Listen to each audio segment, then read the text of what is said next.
देवेन्द्र कुमार शर्मा लोक सेवा technical part अन्तर्गत चाहिँ आज हामी सबैभन्दा बेसिक तपाईको सबैभन्दा चाहिने सबैभन्दा फर्स्ट चाहिँ सिभिल इन्जिनियर सिभिल ओभरसियरलाई चाहिने चाहिँ सर्भेङ लिएर आइसकेको छु। सर्भेङ भनेको के हो, सर्वे के हो भनेर चाहिँ तपाईहरुलाई म सिकाउन गइरहेको छु। It is defined as the process of measuring horizontal distance vertical distance and included angles determine the location of the points on above below the surface of the earth surface.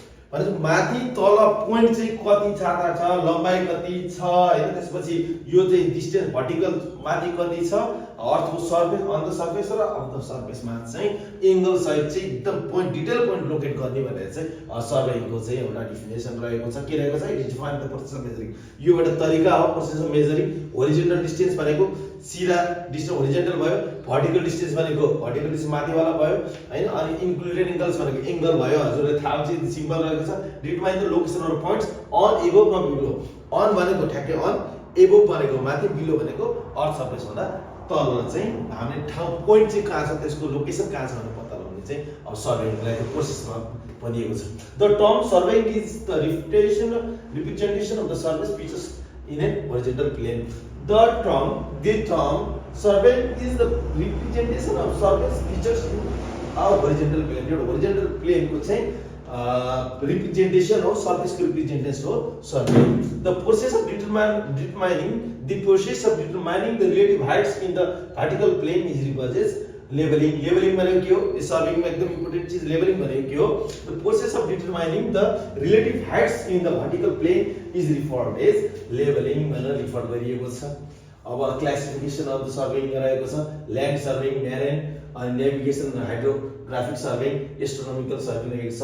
Land surveying भनेको land surveying is one in which the relative points or the objects of earth surface is determined भनेको land surveying भनेको जमिनको सर्वेइङलाई चाहिँ land surveying भनेको छ। Marine भन्ने बित्तिकै समुद्रको सर्वेइङ भनेको छ। नेभिगेसनल सर्वेइङ भनेको छ। एस्ट्रोनोमिकल भनेको observation located the heavenly bodies ठुल्ठुलो सन मुनहरुको चाहिँ त्यसलाई चाहिँ त्यो भनेको छ। मेन डिभिजनल भनेको के भन्छ? प्लेन सर्वेइङ र जियोडेटिक सर्वेइङ भनिसकेको छ। प्लेन सर्वेइङ र डिभिजन। प्लेन भनेको त होरिजोन्टल डिस्टेन्समा मानेको। जियोडेटिक सर्वेइङ भनेको चाहिँ अब हामीले चाहिँ अर्थको सर्फेसलाई प्लेन नमानेर यो स्पेरिकल हाम्रो सर्फेस भएको स्पेरिकल सर्फेसलाई पनि हामीले कन्सिडर गर्ने हो भने त्यसलाई चाहिँ जियोडेटिक सर्वेइङलाई चाहिँ हामीले लेखेको छ। Since the shape of the earth is spheroidal भनिसकेको छ। The line connecting any two points on the earth surface is not a straight line but a curve. भनेपछि कर्व सर्फेस छ भन्न खोजेको छ। स्पेरिकल सर्फेस छ अर्थको, त्यो भनेको दुईटा पोइन्टको चाहिँ बीच त्यो स्ट्रेट लाइन नभएर चाहिँ कर्व लाइन छ, त्यो चाहिँ भन्न खोजेको। त्यसलाई चाहिँ के भन्छ भन्दा जियोडेटिक सर्वेमा पर्छ। when the survey extends over large areas when the accuracy required is great, the curvature of the earth has also to be taken into account. यो चाहिँ जियोडेटिक सर्वे चाहिँ कस्तो बेलामा लिन्छ भन्दा हाइली तपाईको एकदम एक्युरेट डाटा दिन्छ भने यहाँदेखि परको डिस्टेन्समा पनि कर्भ नेचरले चाहिँ काम गर्छ भन्ने कुरालाई चाहिँ तपाईले मध्यनजर गरिरहेको छ। For small distance